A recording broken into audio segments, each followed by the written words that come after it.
Everyone, welcome back to my YouTube channel research home science by Varshika ma'am. ये जो आपकी TGT की series चल रही है, इसमें हम लोग पीवाईक्यू क्वेश्चन देख रहे हैं, जिसमें आप लोग अभी देख ही रहे होंगे 2 क्लास इसकी कंप्लीट हो चुकी है। हम लोग 2004 से लेकर के 2021 के बीच में जितने भी टीजीटी परीक्षा हो चुकी है गृह विज्ञान की, उनके सारे प्रश्नों को एक एक करके सॉल्व करते हुए चलेंगे। साथ में आपको एक्सप्लेनेशन भी देखने को मिलेगा। और ये जो सीरीज़ है पीवाईक्यू क्वेश्चन की, तो ये आपके हर होम साइंस एग्ज़ाम के लिए काफ़ी हेल्पफुल होगी। तो आप लोग वीडियो देखते रहिएगा। अगर नए जुड़ रहे हैं चैनल से तो सब्सक्राइब कर लीजिएगा, ताकि आपको आगे भी सारी फ्री क्लासेस ईजिली मिलती रहें। तो चलिए शुरू करते हैं आज का वीडियो, जिसमें आज का पहला प्रश्न होगा, लेकिन ये क्लास 3rd है और ये 2004 का पेपर हम लोग सॉल्व कर रहे हैं, टीजीटी गृह विज्ञान 2004। ध्यान दीजिएगा, पहला प्रश्न आज का है कि बैंक के खातों के प्रकार है। तो बैंक हमें पढ़ना होता है क्योंकि हमें मनी मैनेजमेंट भी पढ़ना है, धन व्यवस्थापन भी पढ़ना है। तो हम लोग अपने धन को जब व्यवस्थित करते हैं, बचाना चाहते, सेव करना चाहते हैं, तो हम बैंक, पोस्ट ऑफिस, LIC इन्हीं सब का सहारा लेते हैं। ठीक है, तो यहाँ पे बैंक के खातों के प्रकार पूछ रहा है कि बैंक में अकाउंट कितने टाइप्स के होते हैं। आंसर होगा सभी। ध्यान दीजिएगा, बैंक में बचत खाता भी होता है, आवर्ती खाता भी होता है, निश्चित अवधि से जमा खाता भी होता है, चालू खाता भी होगा, अर्थात इनमें से सभी, ये सभी बैंक में पाए जाने वाले खातों के प्रकार हैं। अब देखते हैं हम लोग क्वेश्चन नंबर 77, जो कि 2004 में ये प्रश्न आया हुआ था।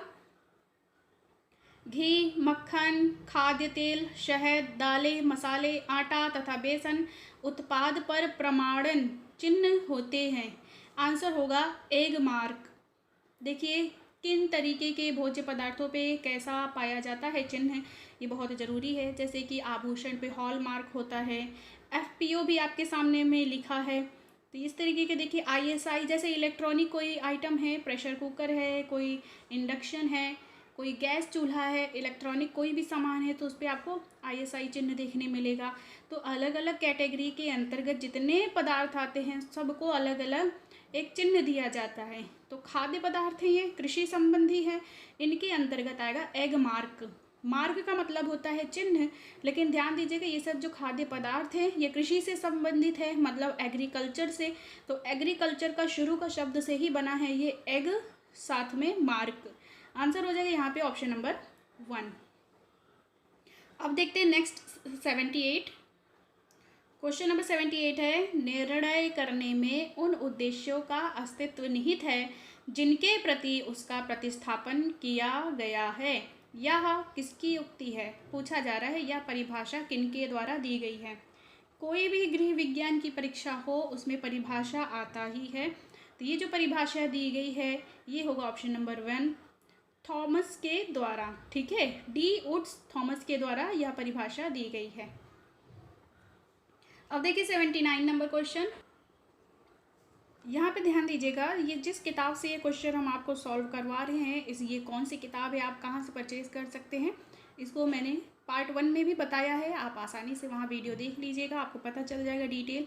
और पार्ट 1 में ही क्लास 1 जो हुई है टीजीटी का, उसमें होम साइंस टीजीटी का सिलेबस भी बताया गया है। तो चलिए देखते हैं अब क्वेश्चन नंबर 79। समानुपातिक प्रभाव के नियामक हैं। आंसर होगा रेखा, दूरी तथा माप का प्रभाव। समानुपातिक प्रभाव, समान अनुपात का प्रभाव हमें कैसे दिखेगा, कौन है इसको नियामक, इसका कंट्रोलर कौन है, कौन इसे कंट्रोल करता है, समान अनुपात में हमें देखना हो तो देखिएगा रेखा, दूरी और माप का प्रभाव। आंसर होगा ऑप्शन नंबर 3। अब देखते हैं क्वेश्चन नंबर 80। 80 में आएगा, गंदे कपड़ों पर साबुन की टिकिया के स्थान साबुन का चूर्ण विरंजक का उपयोग कैसा होगा। तो आंसर होगा अच्छा होगा। ध्यान दीजिएगा कि हम कपड़े धुलने वाले साबुन की जगह अगर हम डिटर्जेंट का यूज़ करते हैं तो वो साबुन से ज़्यादा बेटर होगा, क्योंकि ये जल्दी से साबुन की कठोरता को ख़त्म भी कर देता है, जल्दी से फेना बनाता है और कपड़े भी आसानी से ज़्यादा साफ़ होते हैं। अब देखते हैं हम लोग क्वेश्चन नंबर 81। 81 में पूछा जा रहा है 6 से 12 वर्ष तक के काल को कहते हैं। तो 6 से 12 वर्ष के काल को हम लोग बाल्यावस्था कहेंगे। 6 से शुरू, 12 पे ख़त्म, बाल्यावस्था। 12 वर्ष के बाद शुरू होगा किशोरावस्था। आंसर होगा यहाँ पे ऑप्शन नंबर 1। अब देखते हैं हम लोग क्वेश्चन नंबर 82। किस अवस्था में यौन परिपक्वता के कारण बालक के शरीर में अनेक परिवर्तन होते हैं? तो शारीरिक परिवर्तन ध्यान दीजिएगा, मैच्योरिटी के कारण मुख्य रूप से किशोरावस्था में दिखते हैं। पुरुषों में मतलब किशोर में और किशोरियों दोनों में शारीरिक अंतर दिखने लगता है, बनावट में अंतर दिखने लग जाती है, परिपक्वता आ जाती है, यही कहलाता है किशोरावस्था की अवस्था। चलिए अब देखिएगा क्वेश्चन नंबर 83। जन्म के समय शिशु के सिर की लंबाई पूरे शरीर की लंबाई की कितनी होती है? आंसर होगा 1/4। ध्यान दीजिएगा, जो जन्म जब होता है तो शिशु का जो सिर का आकार है ना, वो शरीर के आकार के अनुपात में या रेशियो में देखें तो काफ़ी बड़ा दिखाई देता है, लेकिन जैसे जैसे मनुष्य बड़ा होता जाता है तो ये अनुपात घटता जाएगा। तो जब जन्म के समय शिशु के सिर की लंबाई पूरे शरीर की लंबाई की 1/4 होती है, और जब बालक वयस्क अवस्था में पहुंच जाता है या प्रौढ़ की बात की जाए या बड़े लोगों की बात की जाए, तब यह रेशियो पहुंच जाता है 1:7। जबकि छोटे में होगा 1:4। ठीक है, चलिए अब देखते हैं हम लोग क्वेश्चन नंबर 84। 84 नंबर में प्रश्न है, शिशु पालन एवं समाजीकरण की प्रक्रिया का संबंध किससे होता है? आंसर होगा विभिन्न साधनों या संस्थाओं से। ठीक है, शिशु पालन एवं समाजीकरण की प्रक्रिया का संबंध विभिन्न साधनों एवं संस्थाओं से होता है, जैसे कि परिवार, समाज, विद्यालय, मित्र मंडली, टोली, ऑफिस, इन सब से।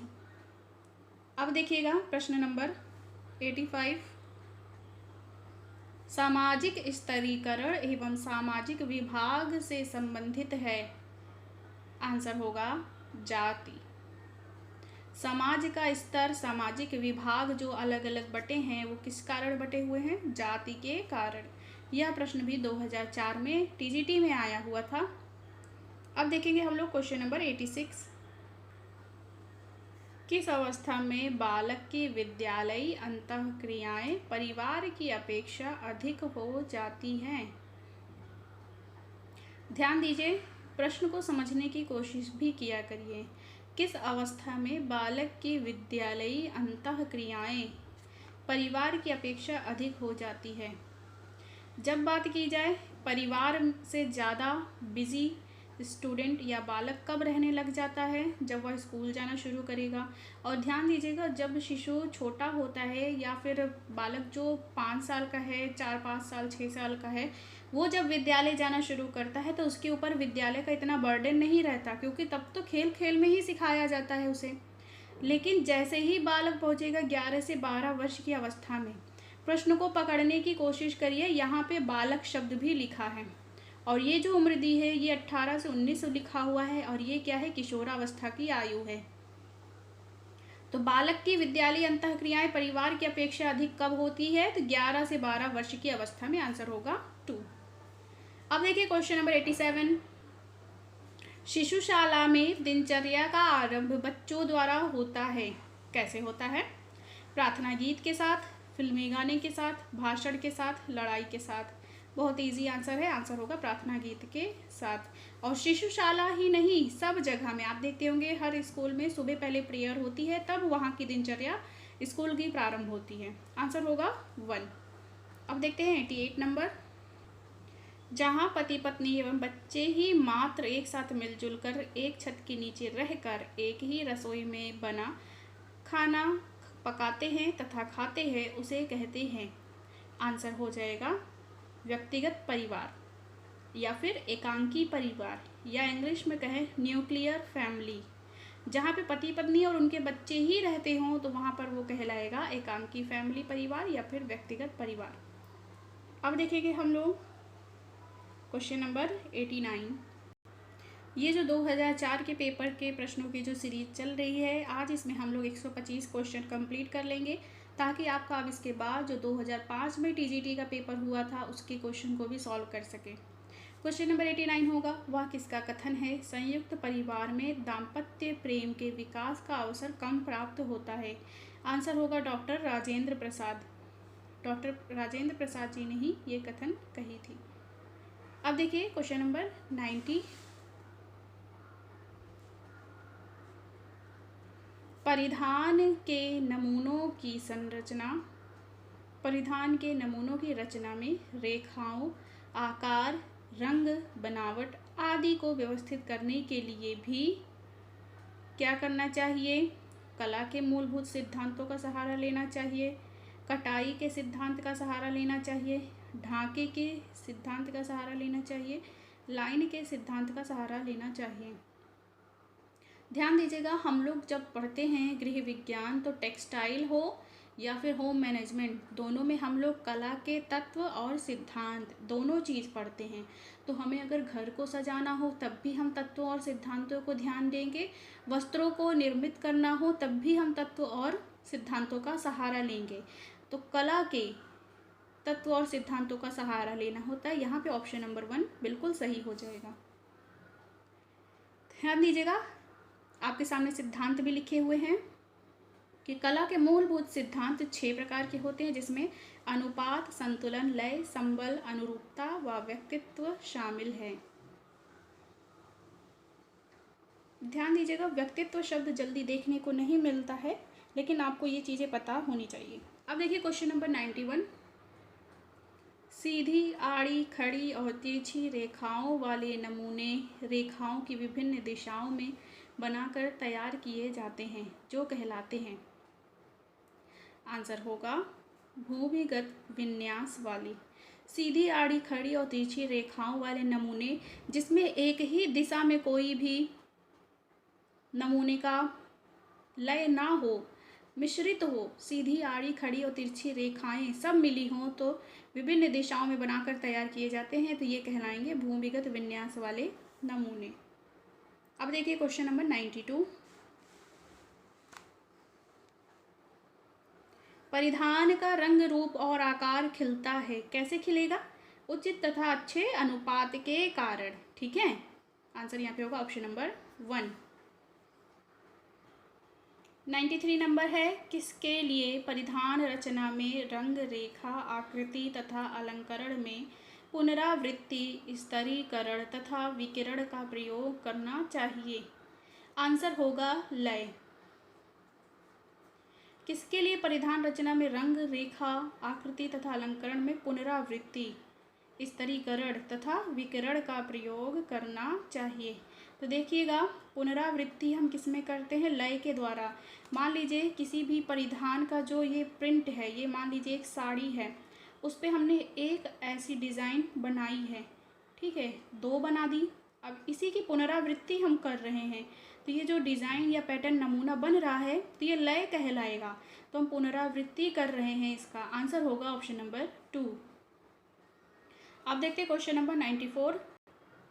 आप अगर अभी टेलीग्राम ज्वाइन नहीं करे हैं तो इसी वीडियो के डिस्क्रिप्शन में आपको टेलीग्राम का लिंक भी मिल जाएगा, आप क्लिक करके वहाँ ज्वाइन कर लीजिएगा, ताकि आपको क्विज़ सॉल्व करना हो तो मेरे चैनल पे कर सके, ताकि कोई भी नई और नोटिफिकेशन आए तो आपको वो भी आसानी से वहाँ पे पता चल सके। क्वेश्चन नंबर 94 है, किस स्केल में कोई भी व्यक्ति अपनी पोशाक या पहनावे के औचित्य का मूल्यांकन कर सकता है? आंसर होगा इन सभी के द्वारा। देखिएगा किस स्केल में, स्केल का मतलब है मापन में करना होगा, मापना है हमें। तो किस स्केल में कोई भी व्यक्ति अपनी पोशाक या पहनावे के औचित्य का मूल्यांकन कर सकता है कि हमने जो परिधान पहना है वो बैलेंस्ड है या नहीं। तो कैसे हम चेक करेंगे? संतुलन और लय को चेक करके, समानुपात है या नहीं इसे चेक करके, अनुरूपता है या नहीं इन्हें चेक करके, अर्थात इन सभी के द्वारा हमने जो भी परिधान पहना है वो हमारे ऊपर अच्छा लग रहा है या नहीं, हम इन सभी के बेस पे इसको माप सकते हैं, मूल्यांकन कर सकते हैं। आंसर होगा इन सभी। क्वेश्चन नंबर 95 प्रश्न है, चूषण विधि द्वारा किस प्रकार के वस्त्रों की धुलाई की जाती है? आंसर होगा भारी वस्त्रों की। ध्यान दीजिएगा, चूषण विधि मतलब कि वैक्यूम के द्वारा। तो आपने कई बार हो सकता है वीडियो ऐसा देखा होगा जिसमें गंदी से गंदी दरी या कालीन को साफ़ करते दिखाते हैं, तो वैक्यूम के द्वारा वो साफ़ हो जाती है। तो वैक्यूम क्लीनर किस पद्धति पे कार्य करता है? चूषण पद्धति पे कार्य करता है। तो चूषण विधि के द्वारा हमें कपड़ों को धुलना है, वस्त्रों की धुलाई करनी है, तो हम किन तरीके के कपड़ों को धुलेंगे? आंसर होगा भारी वस्त्रों की। रेशमी वस्त्रों की अगर बात की जाए तो इनको ज़्यादातर हमें अवशोषक विधि या फिर घोलक विधि द्वारा अर्थात ड्राई क्लीन के द्वारा इन्हें साफ करना चाहिए। क्वेश्चन नंबर 96 देखिएगा। 95 का आंसर हो जाएगा ऑप्शन नंबर 2। 96 नंबर है, कपड़े की देख रेख करना प्रमुख कर्तव्यों में से एक है। आंसर होगा गृहिणी के। अब देखिए, जो होम साइंस है ये मुख्य रूप से महिलाओं को ट्रेंड करने का एक विषय है। आज के समय में जो पुरुष हैं वो भी गृह विज्ञान विषय पढ़ रहे हैं, महिलाएं भी कंधे से कंधा मिला करके कार्य कर रही हैं, बाहर निकल रही हैं, हर क्षेत्र में आगे हैं। लेकिन फिर भी कई ऐसे कर्तव्य हैं, कई ऐसे कार्य हैं कि जिसे पुरुष की अपेक्षा महिला ज़्यादा अच्छे तरीके से कर सकती हैं।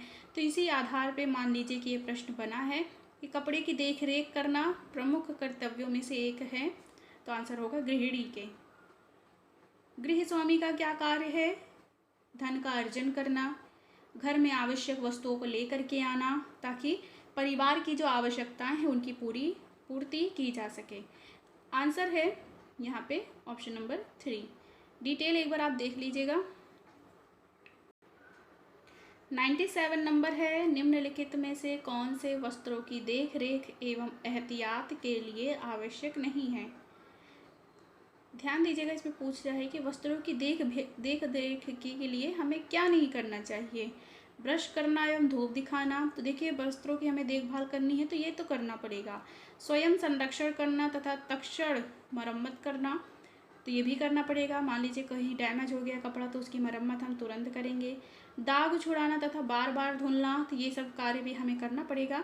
अनुचित ढंग से प्रयोग में लाना, तो ये नहीं, हम इसके अगर हम किसी भी कपड़ों को अनुचित रूप से प्रयोग करेंगे तो वस्त्रों की वो देख रेख थोड़ी ना हुई, इससे तो वस्त्र और ख़राब हो जाएंगे।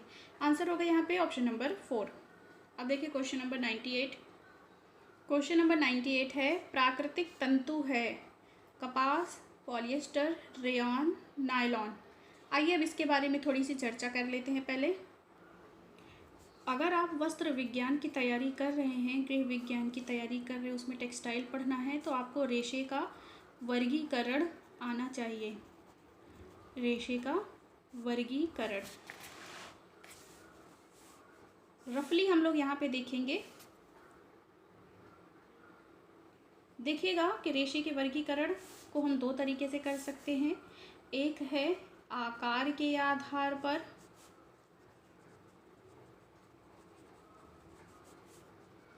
दूसरा है प्राप्ति के आधार पर।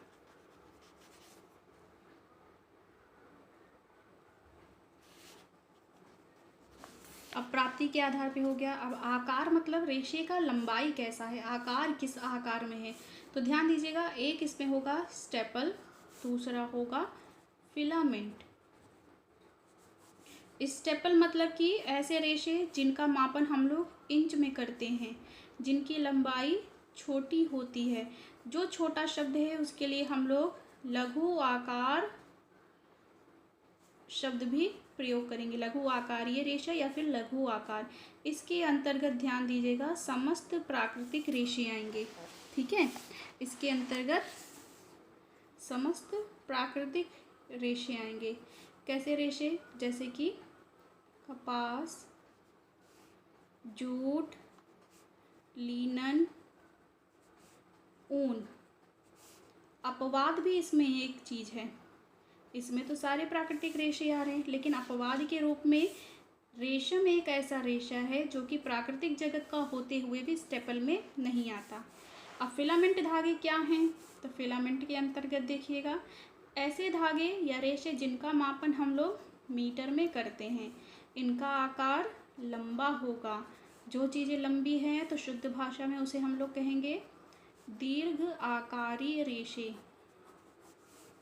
और इसके अंतर्गत समस्त मानव निर्मित रेशे आएंगे जो कि कृत्रिम जगत के होंगे। लेकिन एक इसमें अपवाद है। क्या अपवाद है? कि इसमें एक ऐसा मानव निर्मित रेशा है नहीं है जो कि प्राकृतिक रेशा है, वो भी आएगा। आंसर हो जाएगा रेशम। ठीक है, रेशम ही एक ऐसा अपवाद है कि जो स्टेपल में नहीं आएगा लेकिन फिलामेंट में आ जाएगा। स्टेपल फाइबर में सारे प्राकृतिक रेशे आते हैं, फिलामेंट में सारे मानव निर्मित आते हैं, लेकिन स्टेपल में रेशा एक है जैसे कि रेशम, वो प्राकृतिक जगत का होते हुए भी स्टेपल में नहीं आएगा क्योंकि इसका मापन इंच में नहीं, हम लोग मीटर या गज में करते हैं। फिलामेंट रेशे वो होते हैं जिनका आकार लंबा होगा, रेशे लंबे होंगे, और सभी मानव निर्मित रेशे इसके अंतर्गत आते हैं। बस इसके अंतर्गत रेशम नहीं आएगा। मानव निर्मित रेशे कौन कौन से? जैसे कि रेयॉन, पॉलिएस्टर, नायलॉन आदि। ठीक है, ये कुछ उदाहरण हैं।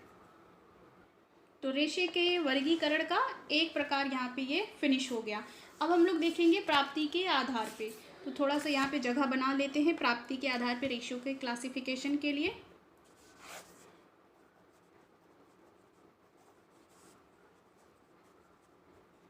प्राप्ति के आधार पे भी रेशों को दो भागों में बांटा जाएगा। एक होगा प्राकृतिक जगत से प्राप्त करना, दूसरा होगा कृत्रिम जगत से प्राप्त करना। प्राकृतिक मतलब नेचुरल, कृत्रिम मतलब नकली, और नकली चीज़ें क्या हैं? जो कि मनुष्यों ने बनाई है। अब देखिए कि जो ये प्राकृतिक जगत का रेशा है, इन्हें भी हम लोग तीन भागों में बांट देते हैं। एक हमें प्राकृतिक रूप से वानस्पतिक जगत से मिलेगा, दूसरा प्राणिज से मिलेगा, तीसरा है खनिज से।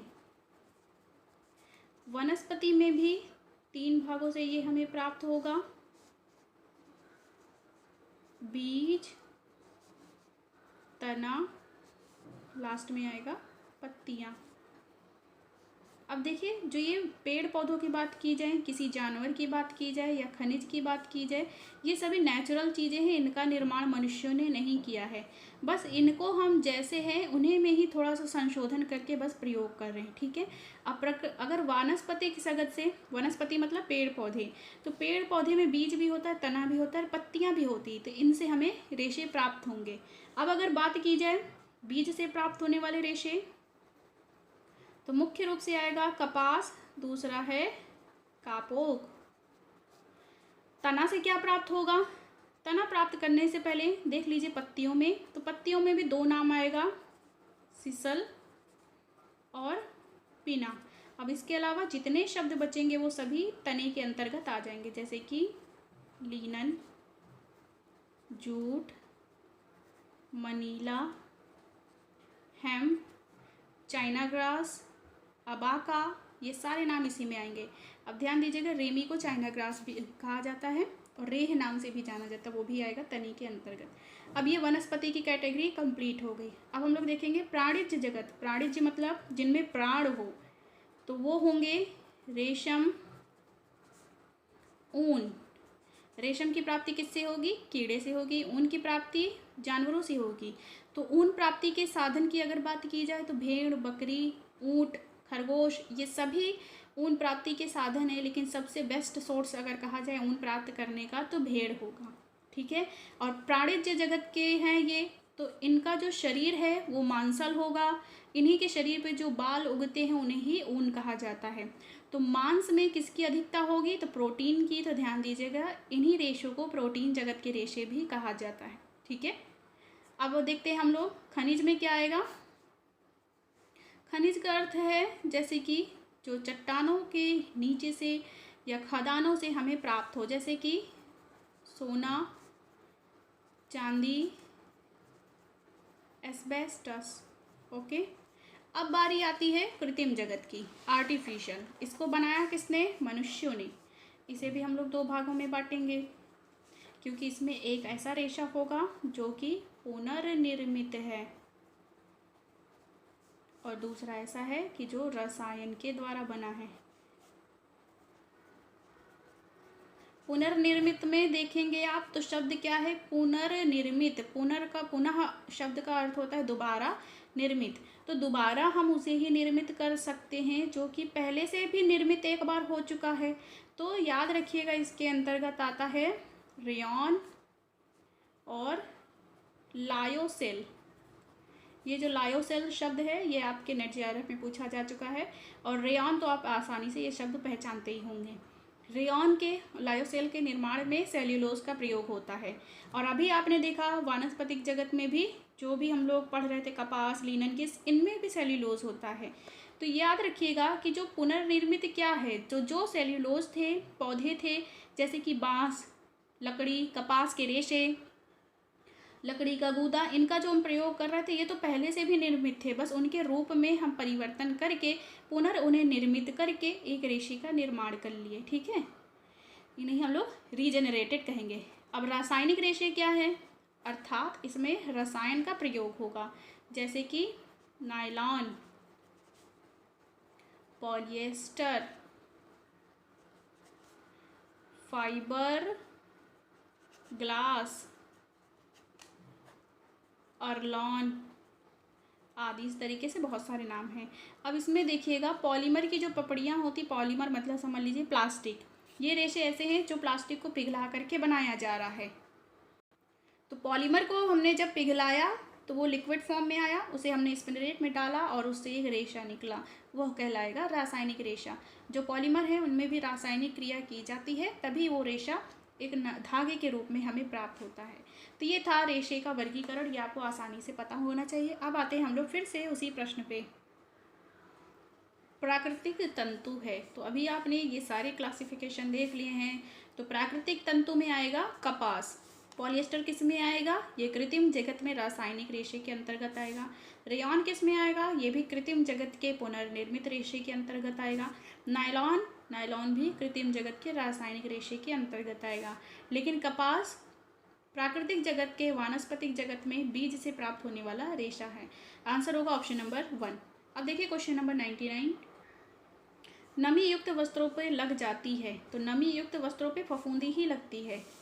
नमी किस में होगी, जो नमी मतलब पानी को या आर्द्रता को सोखने की शक्ति रखता हो, उसमें भी नमी पाई जाएगी। तो जैसे कपास, लीनन है, तो इन रेशों पे ज़्यादातर फफूंदी ही लगती है, फफूंद के द्वारा ये रेशे खराब होते हैं।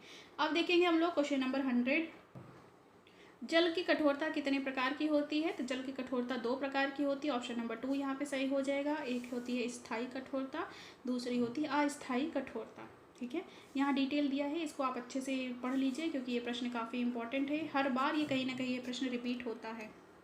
अब देखते हैं हम लोग क्वेश्चन नंबर 101, चाय के धब्बे किस वर्ग में आते हैं। तो याद रखिएगा जो चाय है वो हमें पौधे से प्राप्त होता है, तो चाय आएगा वनस्पति जगत के धब्बों के अंतर्गत। क्वेश्चन नंबर 102, क्वेश्चन नंबर 102 है प्राणिज रेशा है। अभी हमने आपको इसका क्लासिफिकेशन बताया हुआ है। तो ये नारियल, लीनन और सन, ये सारे रेशे आएंगे वानस्पतिक जगत के अंतर्गत। प्राणिज रेशा अगर कहा जाए तो आंसर होगा रेशम, जिसकी प्राप्ति हमें होती है बॉम्बिक्स मोरी नाम के कीड़े से, एंथापर्नी नाम के कीड़े से, एंथीरिया माइलिट्टा नाम के कीड़े से। अब देखिए क्वेश्चन नंबर 103, विनाइडोल क्लोराइड से बनता है। तो विनाइडोल क्लोराइड के मिश्रण से बनेगा टेरेलिन। टेरेलिन फैब्रिक का निर्माण किससे होता है, विनाइडोल क्लोराइड से। ठीक है, अब देखें क्वेश्चन नंबर 104, क्वेश्चन नंबर 104 थोड़ा सा बड़ा है, इसे समझना पड़ेगा। देखिए रेशम की निम्नलिखित विशेषताओं में से कौन सा गलत है। आपके सामने रेशम से संबंधित कुछ विशेषताएं लिखी है, इसका हमें बताना है कि इसमें से कौन सा सेंटेंस गलत होता है। ठीक है, तो देखिए आपके सामने लिखा हुआ है उच्च तनाव सामर्थ्य और अति सूक्ष्म व्यास के कारण इसके वस्त्र हल्के बनते हैं। ये तो सही बात है। इसका विशिष्ट गुरुत्व 2.5 होता है। यह नमी को जल्दी सोखता है तथा अवशोषण क्षमता अधिक होने के कारण पहनने में आरामदायक होता है। इसकी सूखी धुलाई द्वारा धुलाई करनी चाहिए तथा इस पर H2O2 अथवा SO2 ब्लीच का प्रयोग करना चाहिए। अब देखिए इसमें अगर देखा जाए तो 2 सेंटेंस गलत आ रहे हैं। ठीक है, कि अगर इसमें कहा जाए कि इसमें इसका गुरुत्व विशिष्ट गुरुत्व कितना होता है, ये 2.5 दिया है। और यह नमी को जल्दी सोखता है या अवशोषण क्षमता अधिक होने के कारण पहनने में आरामदायक होता है। तो सिल्क का कपड़ा आरामदायक तो नहीं होता गर्मी के लिए, ठीक है, गर्मी के लिए इतना कंफर्टेबल ये नहीं होता, और नमी सोखने की क्षमता भी इसमें नहीं होती। इसी कारण आप देखते होंगे पसीने आने की वजह से कपड़ों पे पीलापन बन जाता है। तो यहाँ पर तो ये दोनों ही ऑप्शन सही नहीं है, फिर भी आयोग ने ऑप्शन नंबर 2 को सही माना है। यहाँ पे हो जाएगा ऑप्शन नंबर 2। अब देखिए क्वेश्चन नंबर 105, धुलाई की विभिन्न विधियों में कौन सी गलत है? आंसर है पटक कर। कभी भी किसी भी तरीके के कपड़ों को पटक कर नहीं धुलना चाहिए, कपड़े खराब हो जाते हैं। बाकी ये सारी विधियाँ दी हुई हैं। हल्के दाब के द्वारा, ध्यान दीजिएगा, रेयॉन के कपड़े, रेशम के कपड़े और ऊनी कपड़ों को धुला जाता है, ठीक है। चूषण विधि के द्वारा भारी कपड़ों को धुला जाता है। मशीन के द्वारा भी हम भारी कपड़ों को धुल सकते हैं, पटक करके कपड़ों को नहीं धुलना चाहिए। अब देखिए नेक्स्ट क्वेश्चन, चिकनाई अवशोषक विधि में प्रयुक्त नहीं होता है?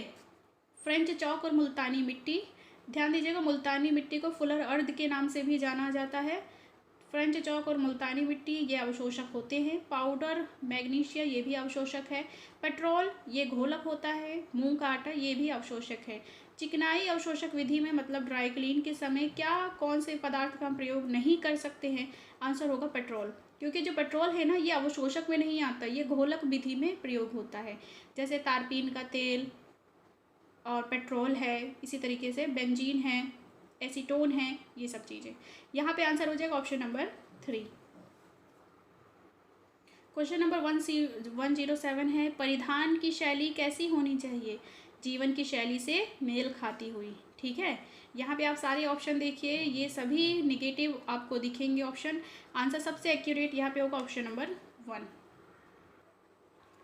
किसमें सहयोग, त्याग, अनुकूलता तथा प्रतिस्पर्धा आदि सामाजिक गुणों को अर्जित किया जाता है? आंसर होगा खेल में। खेल के द्वारा ही हम सहयोग, त्याग, अनुकूलता तथा प्रतिस्पर्धा, सबसे स्पेशल शब्द तो यही है प्रतिस्पर्धा, कंपटीशन। तो खेल में ही सबसे ज़्यादा हम इन सभी गुणों को अर्जित कर सकते हैं।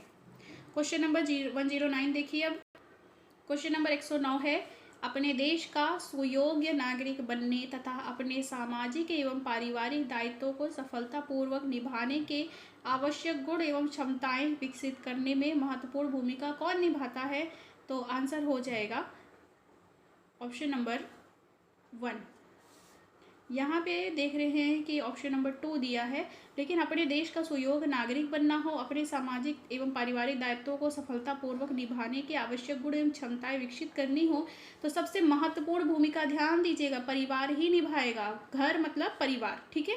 तो यहीं से हम सीखते हैं कि कहाँ से हम अपने को इस तरीके से विकसित कर सकते हैं।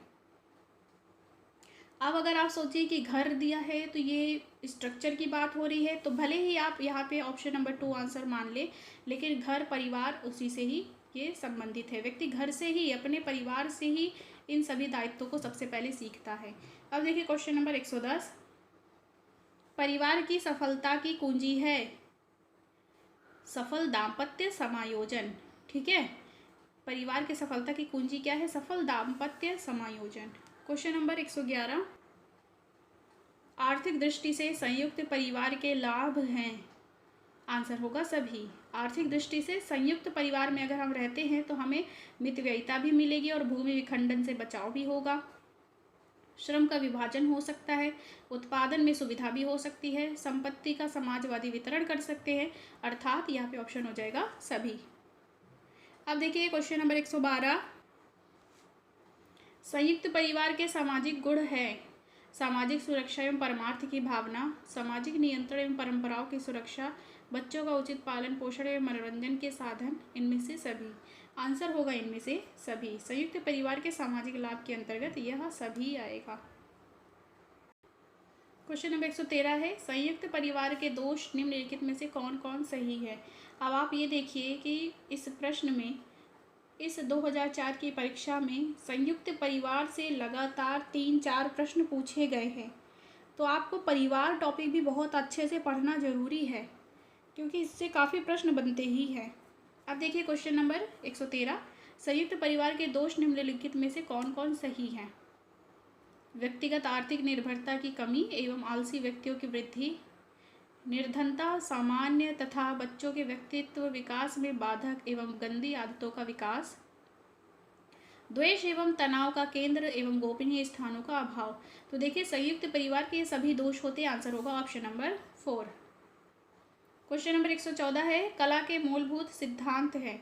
तो ये आपके सामने जितने शब्द लिखे हैं ये सभी कला के मूलभूत सिद्धांत हैं। अनुपात, अनुरूपता, लय, संतुलन, संबल एवं व्यक्तित्व। यहाँ पे आंसर होगा उपरोक्त सभी। क्वेश्चन नंबर 115, किसी व्यक्ति को व्यक्तिगत रूप से जानने से पहले सबसे पहला प्रभाव जो पड़ता है वह होता है उसके परिधानों से। ठीक है, हम किसी व्यक्ति के परिधानों को देख करके उसके बारे में जानकारी सबसे पहले जान सकते हैं, भले ही वो अपने बारे में इंट्रोडक्शन दे या ना दे। आंसर होगा ऑप्शन नंबर 1। संतुलन से परिधान में क्या आता है? तो विश्रामदायक भाव। जब भी परिधान में संतुलन हो, मतलब कि बटन का दोनों ओर प्रयोग, आस्तीन दोनों ओर से समान हो, कॉलर बराबर हो, तो ये चीज़ें सब संतुलन प्रदर्शित करती हैं। तो 116 नंबर क्वेश्चन का आंसर हो जाएगा ऑप्शन नंबर 1। ध्यान दीजिएगा, आपके लिए राजस्थान से संबंधित राजस्थान स्पेशल सामान्य अध्ययन की भी सीरीज शुरू की गई है। अगर आप में से कोई राजस्थान से संबंधित कोई भी वैकेंसी की तैयारी कर रहा है तो आपको राजस्थान स्पेशल पढ़ना चाहिए, क्योंकि वहाँ पर उससे संबंधित पेपर ज़रूर होता है। अगर आप इस समय असिस्टेंट प्रोफेसर की तैयारी कर रहे हैं तो मेरे चैनल पे आपको राजस्थान संबंधी जीएस भी आपको अच्छे से प्लेलिस्ट मिल जाएगी। आप वहाँ से सीरियल से अपना इस टॉपिक को भी, जीएस टॉपिक को भी कवर कर सकते हैं। क्वेश्चन नंबर 117 है, एक तंतुक रेशा है। ध्यान दीजिएगा, रेशम। ठीक है, एक तंतुक रेशा, ये एक सीधा रेशा है जिसमें और रेशों को हमें मिलाने की ज़रूरत नहीं पड़ती है। तो ये होगा answer number 2। Question number 118, placket कहते हैं। आंसर होगा बटन की पट्टी को। अब आपको दिखाते हैं प्लैकेट क्या होता है। अगर बात की जाए प्लैकेट की तो देखिए आपके सामने एक कुर्ता है सिला हुआ। इसमें आप देख रहे हैं ये जो कॉलर है, सबसे पहले बता दें ये जो कॉलर का प्रकार है ये मैंडरीन कॉलर होता है, इसे चाइनीज़ कॉलर भी कहते हैं। इसी कॉलर में आप देख रहे हैं कि ये आपको एक पट्टी दिख रही है जिसमें बटन लगे हुए हैं।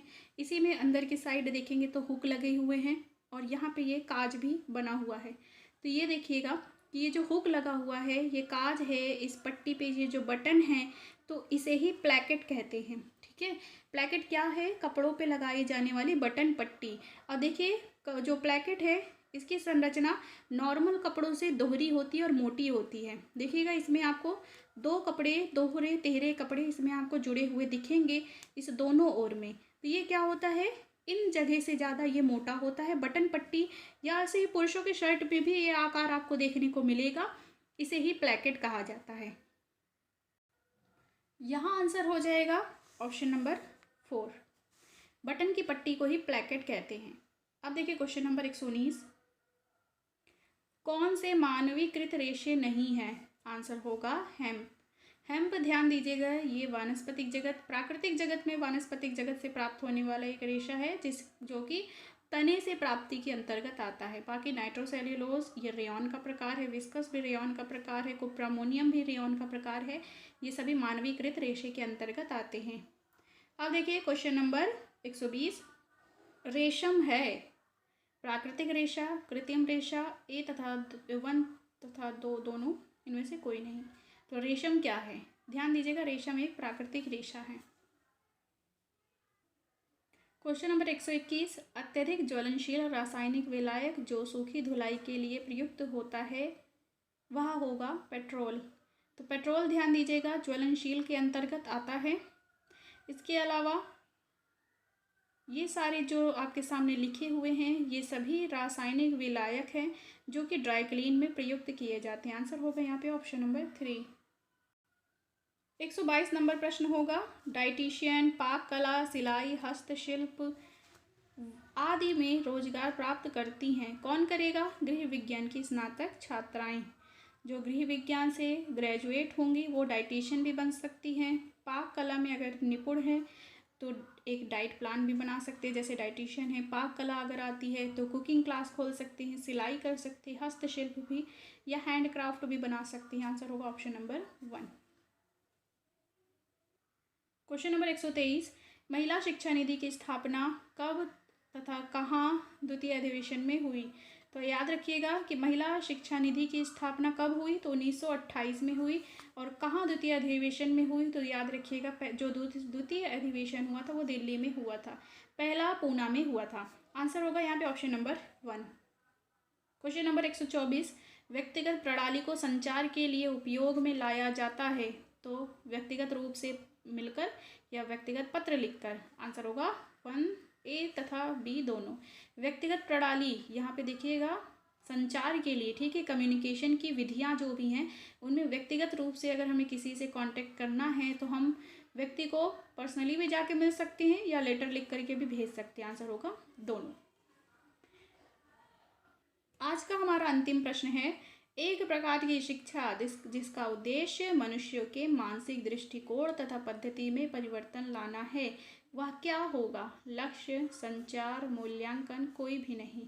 अब ध्यान दीजिए, एक प्रकार की शिक्षा जिसका उद्देश्य मनुष्यों के मानसिक दृष्टिकोण तथा पद्धति में परिवर्तन लाना है। आंसर यहाँ पे हो जाएगा संचार। अब ऑप्शन के हिसाब से हम कह रहे हैं संचार। अभी इसी जगह पर ऑप्शन अगर प्रसार शिक्षा लिखा होता तो वो हमारा आंसर सही हो जाता।